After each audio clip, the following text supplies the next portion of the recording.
The smell of overripe bananas and day-old bread filled my nostrils as I stood in line, my 2 children pressed against my legs. Maya, 6, was humming quietly, while 4-year-old Ben played with the frayed edge of my coat. I kept my head down, avoiding eye contact with anyone who might recognize me from my old life, back when I wore designer clothes instead of this thrift store jacket with the broken zipper. That's when I heard the click of expensive heels on the linoleum floor, and a voice that didn't belong in this place said the words that would change everything. "Your father sent me to find you." I hadn't spoken to my father in 7 years, not since the day he chose my stepmother over me, his own daughter. But before I tell you how those 8 words led to the complete destruction of the family that had thrown me away, and how I discovered a truth so shocking that it made headlines across the country, I need you to understand something. If you've ever been told you're not good enough, if you've ever been cast aside by the people who should love you most, this story is for you. Please stay with me until the end, because what happened next proves that sometimes the people who reject us are actually terrified of our power. And if my story resonates with you, I'd be grateful if you'd share it with someone who needs to hear that their current struggles don't define their worth. My name is Sophia, though for years my family called me the disappointment. I'm 23 now, but I feel decades older. The woman standing before me in the food bank wore a charcoal gray suit that probably cost more than I'd made in the last 3 months. Her silver hair was pulled into an elegant chignon, and she carried herself with the kind of confidence that comes from never having to count pennies for milk. "I think you have the wrong person," I said, instinctively pulling my children closer. My voice came out hoarse. I'd been fighting a cold for weeks, but couldn't afford to miss my shift at the diner or pay for medicine. The woman, she'd later introduce herself as Margaret Winters, studied my face with sharp blue eyes. "Sophia Grace Hartley, born March 15, 2001, daughter of James Hartley and the late Catherine Hartley. You have a birthmark shaped like a crescent moon on your left shoulder blade." My blood ran cold. No one knew about that birthmark except family. "My father knows exactly where I am if he wants to find me," I said, trying to keep my voice steady. "He made it very clear 7 years ago that I was no longer his daughter."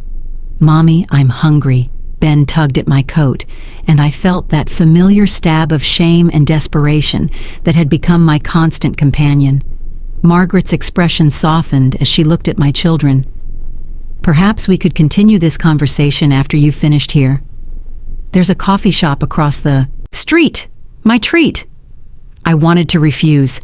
Every instinct screamed at me to grab my kids and run. But Ben hadn't had a proper meal in 2 days, and Maya had been sharing her free school lunch with her best friend, whose family was struggling even more than we were. Pride was a luxury I couldn't afford anymore. "Fine," I said, "but whatever you're selling, I'm not interested." An hour later, we sat in the warmth of the coffee shop, my children devouring sandwiches and soup, while I clutched a cup of coffee like a lifeline. Margaret had ordered enough food to feed us for days, and she'd done it without making a big production of it, simply telling the waitress to bring whatever the children would enjoy. "Your father is dying," she said without preamble once the kids were distracted with coloring books she'd somehow produced from her bag. I felt nothing. Or rather, I felt everything and nothing simultaneously, a sensation I'd grown accustomed to when it came to my father. "Good for him," I said flatly. "He's been dead to me for 7 years." Margaret pulled out a manila envelope from her briefcase. "He hired me 3 months ago. I'm a private investigator specializing in delicate family matters. He's been looking for you." "I haven't been hiding," I laughed bitterly. "I've been living in the same city where he discarded me.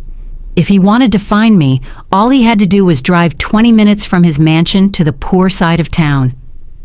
"Your stepmother told him you left the country," Margaret said quietly. "She's been intercepting his attempts to locate you for years."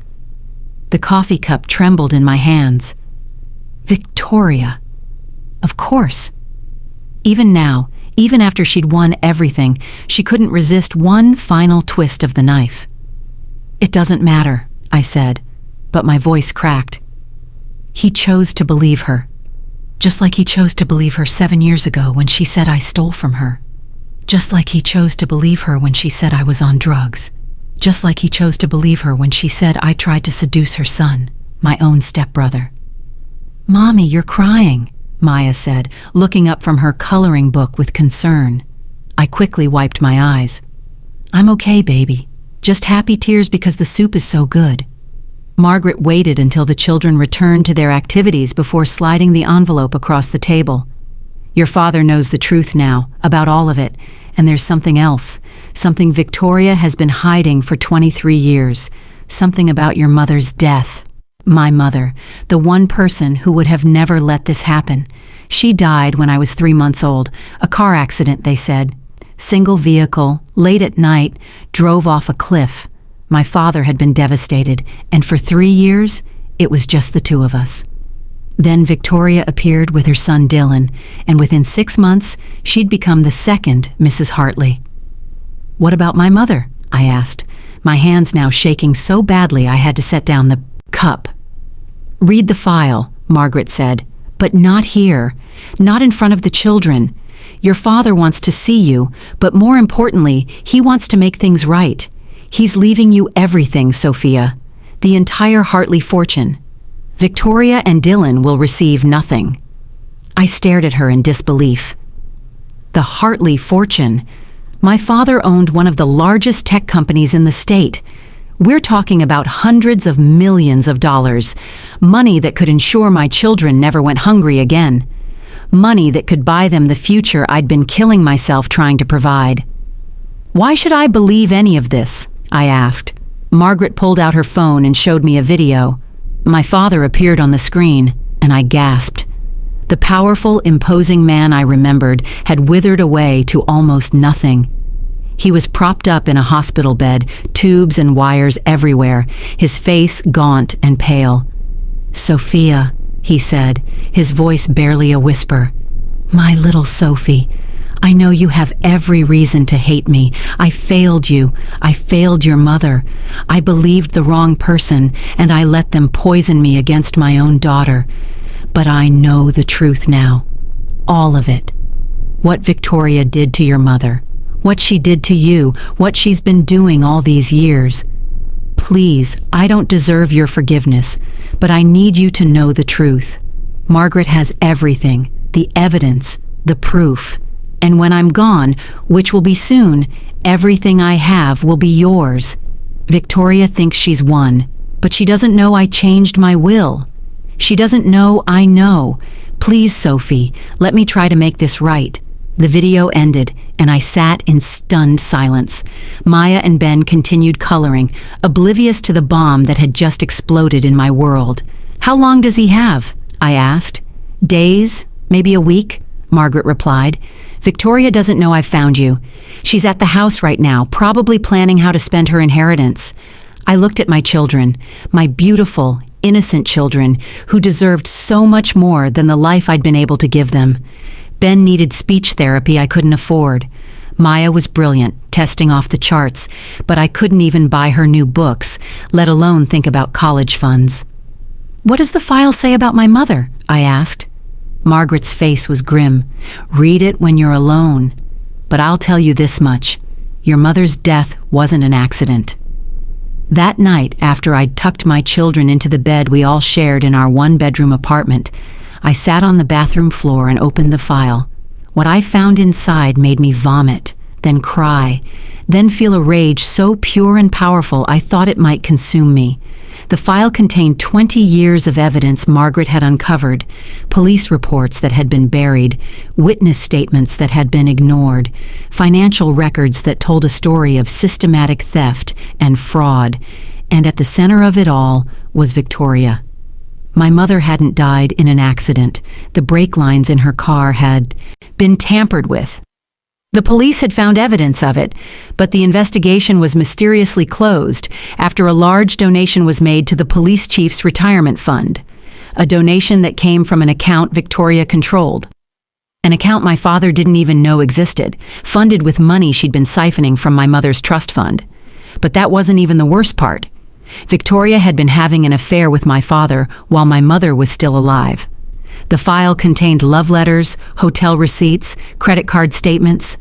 My mother had found out and was planning to divorce my father, taking her considerable fortune with her. Money that my father's struggling company desperately needed at the time, money that Victoria wanted, so Victoria eliminated the obstacle.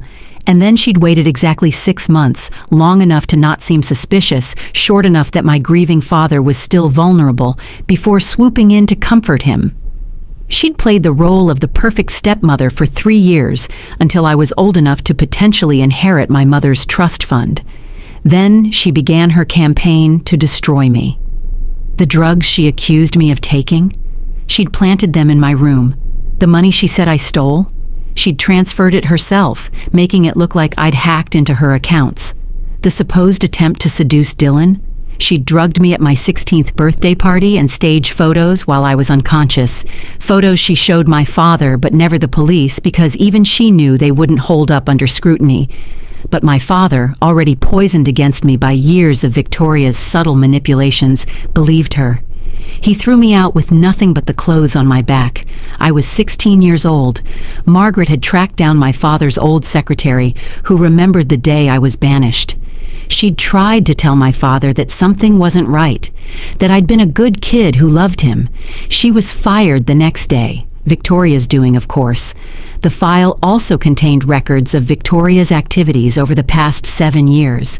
While I was struggling to finish high school while working 3 jobs, while I was giving birth to my children alone because their father had abandoned us when things got hard, while I was choosing between feeding my kids and paying rent, Victoria was living like a queen. Shopping sprees in Paris, a yacht in the Mediterranean, a collection of sports cars for Dylan, who had never worked a day in his life, all paid for with money that should have been mine. My mother's money. Money that my mother had inherited from her family's oil business. Money that was supposed to ensure I never struggled. But the most damning piece of evidence was a recording from 3 weeks ago. Victoria, drunk at a charity gala, bragging to her friend about how she'd won the game and how that little brat Sophia would never see a penny of the Hartley fortune. She actually laughed about seeing me at a gas station once, pumping gas into a beat-up car with a baby on my hip, looking pathetic and poor just like she deserves. The recording continued. James is getting sicker. The cancer is aggressive. I've already had my lawyers draft the papers. Once he's gone, I'll contest any will that gives that girl anything. I'll say she abandoned him, that she's an unfit mother, a drug addict. I've kept all those fake photos from years ago. Even if she tries to fight, she won't be able to afford a lawyer good enough to beat mine. Then her friend asked, "Aren't you worried she'll find out about Catherine?" Victoria's response chilled me to the bone. The only other person who knew the truth was that mechanic, and I paid him enough to disappear to Mexico. Besides, who would believe her? I'm a respected member of society. She's trash who got knocked up twice by some loser. The truth died with Catherine, and it'll be buried with James. I sat on that cold bathroom floor until dawn, the file spread around me, my mind racing. Victoria had killed my mother. She'd destroyed my life. She'd stolen my inheritance, my father, my future, and she was about to get away with all of it. Unless I stopped her. The next morning, I called in sick to work, something I'd never done before, and left the kids with my elderly neighbor, Mrs. Chen, who often watched them when I worked nights. Then I had Margaret drive me to my father's hospital. The private hospital was a world away from the emergency rooms I'd sat in with my children when they were sick, waiting hours to be seen because we didn't have insurance. Here, everything was soft lights and soft voices, fresh flowers and gourmet coffee in the waiting room. Victoria was there, of course, sitting by my father's bedside, playing the devoted wife. Dylan was there too, scrolling through his phone, looking bored. They didn't notice me at first. I'd changed a lot in 7 years. The stress, the poverty, the constant worry had aged me. I was thinner, my hair was different, and I'd learned to make myself invisible in public spaces. But my father saw me immediately. His eyes, though dimmed by illness, lit up with a mixture of joy and devastating regret. "Sophie," he whispered. Victoria's head snapped up, and the color drained from her perfectly made-up face. "What is she doing here?" she hissed, standing up. "Security!" "I called her," my father said, his voice stronger than in the video. "My daughter, my real family." "She's not your family," Victoria spat. "She's a thief and a drug addict who abandoned you. Don't you remember?" "I remember everything," my father said, and there was something in his tone that made Victoria step back. "Including things you thought I'd forgotten, like the night Catherine died. You were supposed to be at your sister's house in Boston, but the credit card records show you were at a motel 2 miles from where her car went off the cliff." Victoria's mask finally slipped. For just a moment, I saw the real her, the calculating, cold-blooded killer who had destroyed my family for money. "You're confused," she said, trying to recover. "The medication is making you paranoid." "The medication is keeping me alive long enough to fix what I broke," my father said. He turned to me and I saw tears streaming down his sunken cheeks. "Sophie, I'm so sorry. I'm so sorry. I failed you. I chose to believe her because it was easier than facing the truth that I'd married your mother's killer." "Dad," I said, and the word felt foreign on my tongue after so many years. "Don't listen to her, James," Victoria said, her voice rising. "She's manipulating you. She probably hired someone to forge evidence. You know how desperate she is for money." "Desperate?" I laughed, but there was no humor in it. "Yes, Victoria, I'm desperate. Desperate enough to work 18-hour days to feed my children. Desperate enough to skip meals so they can eat. Desperate enough to live in a roach-infested apartment because it's all I can afford. But not desperate enough to kill someone for their money." Dylan looked up from his phone, finally paying attention. "What's going on?" "Your mother is a murderer," I said flatly. "She killed my mother for money and then spent 20 years destroying my life to cover it up." "That's ridiculous," Dylan scoffed, but I saw uncertainty in his eyes. Margaret stepped forward and handed him a copy of the file. "The evidence is all here. Police reports, financial records, witness statements. Your mother has been living off blood money." As Dylan read, his face went through a series of expressions: disbelief, confusion, horror, and finally, disgust. He looked at his mother. "Is this true?" "Of course not," Victoria said, but her hands were shaking. "This is all fabricated." "The mechanic who inspected the car recorded his conversation with you," Margaret said calmly. "The one where you paid him $50,000 to disappear. He kept the recording for insurance. He died last year of a heart attack, but his son found the recording and the money. Bills that can be traced back to your personal account." Victoria lunged for the door, but hospital security, real security that my father had hired, not hospital staff, blocked her path. "You can't prove anything," she snarled, her elegant facade completely shattered. "It's been 23 years. No jury would convict me." "Maybe not for murder," my father said weakly, "but for fraud, embezzlement, identity theft, we have you dead to rights on those. You're going to prison, Victoria, and you're going to pay back every penny you stole." The next few hours were a blur. Police were called. Victoria was arrested, screaming obscenities and threats as they dragged her away. Dylan sat in the corner, his head in his hands, his entire world shattered. Despite everything, I felt sorry for him. He was as much a victim of his mother's evil as I was. My father and I spent his last 3 days together. We talked about my mother, about my children, about all the years we'd lost.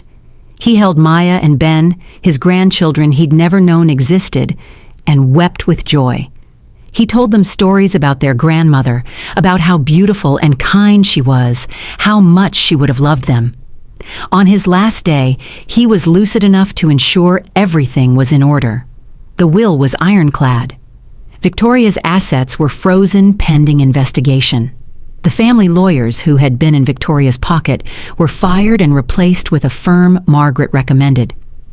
"I know I can't make up for what I did," he said, his voice barely audible, "but everything I have is yours. The company, the houses, the investments. It's all going to you and your children. It's what your mother would have wanted." "Dad," I said, holding his frail hand, "I forgive you." They were the last words he heard. He died that night, with me by his side. The funeral was a media circus. The story had leaked. Tech mogul's wife arrested for murder. Daughter emerges from poverty to inherit fortune. Reporters camped outside the funeral home, shouting questions, but I held my head high. I had nothing to be ashamed of. Victoria was denied bail. She was considered a flight risk given her resources and connections.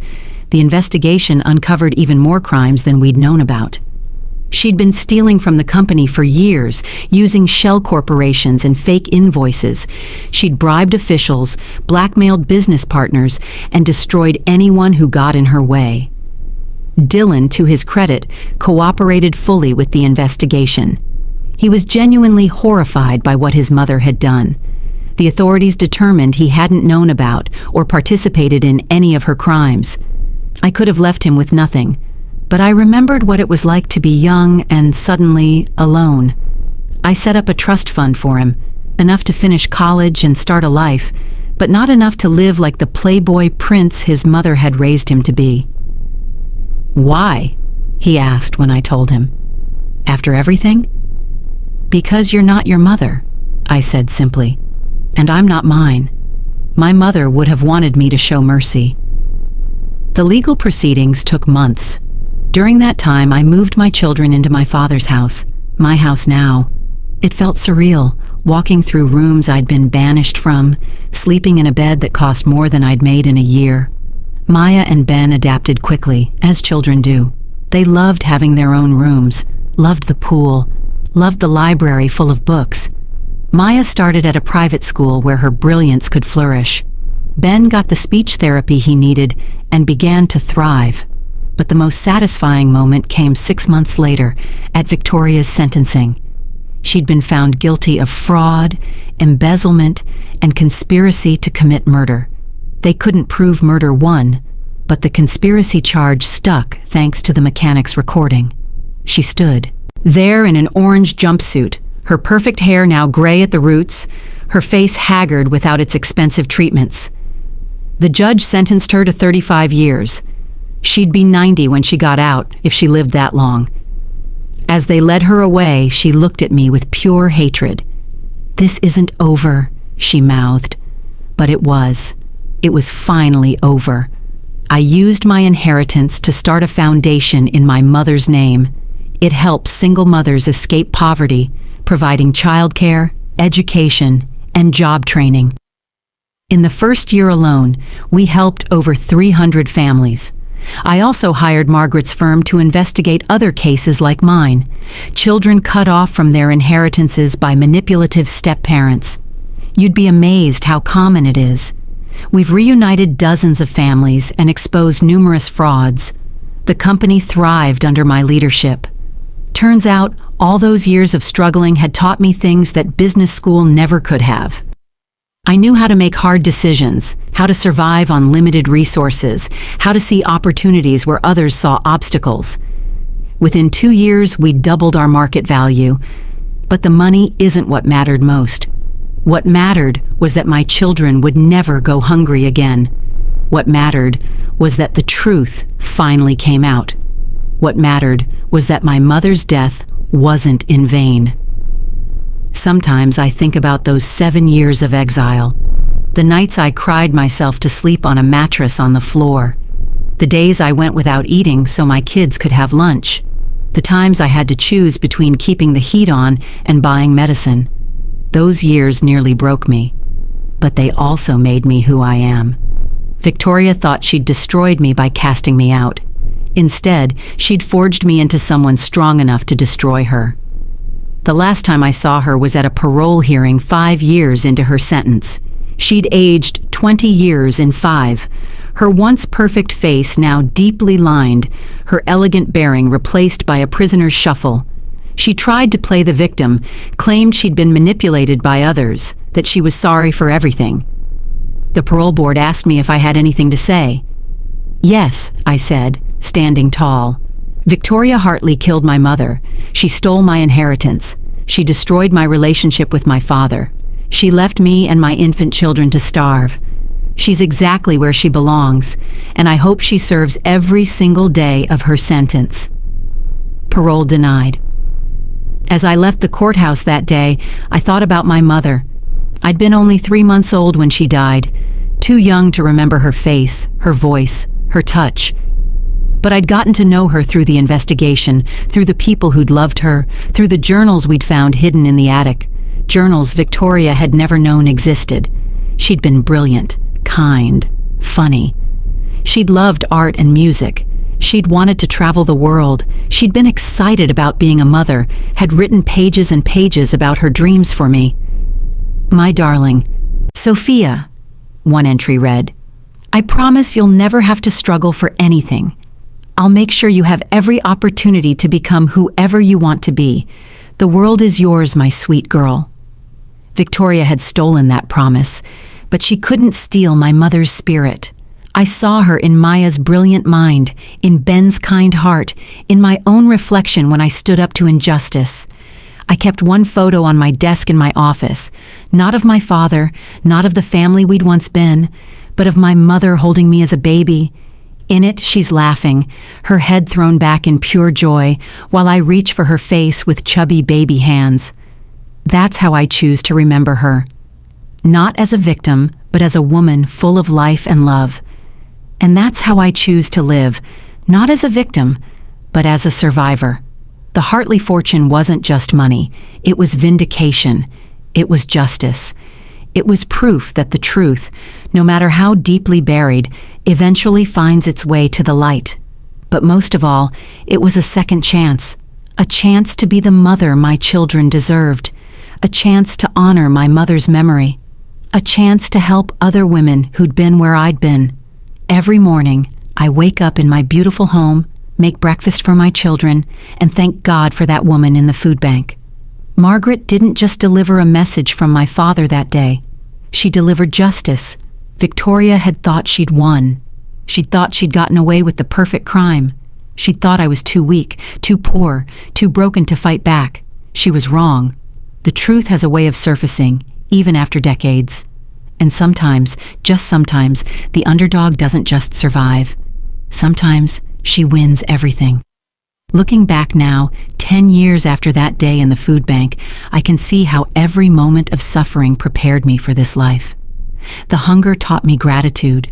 The poverty taught me resourcefulness. The betrayal taught me discernment. The struggle taught me strength. I'm 33 now. My children are teenagers. Maya is 16, brilliant and heading to MIT next year. Ben is 14, confident and kind, nothing like the scared little boy who used to hide behind my legs. They know our story, all of it. They know what we survived. They know what their grandmother did to their other grandmother. They know why we have money now and why I give so much of it away. "Mom," Maya asked me recently, "do you ever wish it had been different? That you'd never been thrown out? That you'd grown up rich?" I thought about it for a long time before answering. "No," I said finally, "because then I wouldn't have had you and Ben. I wouldn't know my own strength. I wouldn't be able to help the people I help now. The path was brutal, but it led me exactly where I needed to be." She hugged me then, this brilliant, beautiful daughter of mine who'd once colored with broken crayons at the food bank. "We're pretty amazing, aren't we?" "Yes," I said, thinking of my mother, of the legacy she'd never gotten to leave. "We really are." Dylan reached out last year.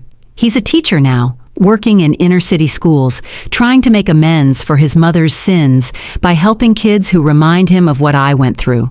We're not friends exactly, but we're not enemies either. We're two people bound by a tragedy neither of us caused. "I think about it every day," he told me over coffee, "how my whole life was built on blood money, how you suffered while I lived like a prince." "You didn't know," I said, and I meant it. "But I should have questioned it," he replied. "I should have wondered why you disappeared. I should have stood up for you." "You were a kid too," I reminded him. "We were both victims of your mother's evil." He's in therapy now, trying to process it all. I hope he finds peace. I hope he builds something good from the ashes of his mother's empire. As for Victoria, she's still in prison. She'll die there, alone and forgotten, which is exactly what she deserves. I don't visit. I don't write. She's nothing to me now, but a cautionary tale about what happens when greed consumes a soul. Sometimes young women reach out to me through the foundation, women whose stepmothers or stepfathers have convinced their parents to disown them, women who are living in their cars with babies, women who are one paycheck away from disaster. I always take their calls. I always listen to their stories. And when I can, I help them fight back. Because that's what my mother would have done. That's what she was trying to do when Victoria killed her. Fight for what was right, protect what was hers, ensure her daughter's future. It took 23 years, but my mother won in the end. Through me, through her grandchildren, through every woman the foundation helps, Catherine Hartley's spirit lives on. The money, the houses, the company, they're all just things. The real inheritance my mother left me was something Victoria could never steal. The strength to survive, the courage to fight, and the knowledge that love is stronger than greed, truth is stronger than lies, and justice, though it may take decades, will always find a way. That day in the food bank, when Margaret said those 8 words, "Your father sent me to find you," I thought my life was over. I thought Victoria had found one last way to hurt me. Instead, it was the beginning of everything. So to anyone reading this who's been cast aside, who's been told they're worthless, who's struggling to feed their children while the people who hurt them live in luxury, hold on, keep fighting, keep surviving. Because sometimes, when you least expect it, someone walks into a food bank with a message that changes everything. Sometimes, the people who threw you away realize too late what they've lost. And sometimes, gloriously, spectacularly, against all odds, you win. Victoria thought she'd buried the truth with my mother. She was wrong. The truth was just waiting for the right moment to resurrect. And when it did, it destroyed her and freed me. That's the thing about truth. You can bury it, burn it, deny it, hide it, but you can never kill it. It always finds a way back to the light. End. Thank you for listening to my story. If this story moved you, and if you believe that everyone deserves to have their true worth seen, please like this video and share it with someone who needs to hear this message. Comment below and tell me, what was the moment in the story that resonated with you the most? And if you want more powerful stories about finding your strength and overcoming the odds, make sure to subscribe to the channel and turn on notifications. You won't want to miss what's next.